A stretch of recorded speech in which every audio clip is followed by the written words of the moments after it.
Դետրոյթի կենտրոնական բանկում մի հայ կին նստած սպասում է իր հերթին։ Մտնում է մի սևամորթ կին իր երեխայի հետ նստում է հայ կնոջ կողքին։ Երեխան անընդհատ չարություն է անում, վազում է կամ աջ կամ ձախ։ Կինը երեխային անընդհատ կանչում է.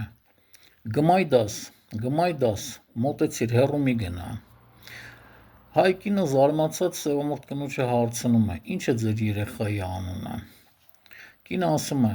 գմայ դաս։ Հայ կինն ասում է. հետաքրքիր է, մենք այդ անունով կոմիտաս, կոմպոզիտոր ունենք։ Սևամորթ կինն ասում է. մենք էլ ունենք այդպիսի կոմպոզիտոր, գմայ դաս։ Փոքրին զրուցելուց հետո պարզվում է, որ երկուսն էլ նույն մարդու մասին են խոսում։ Դետրոյթի տեսարժան վայրերից մեկում կանգնեցված է կոմիտասի բրոնզաձույլ արձանը, որը ամբողջովին սև է, և շատ սևամորթներ գիտեն, թե կոմիտասը սևամորթ կոմպոզիտոր է։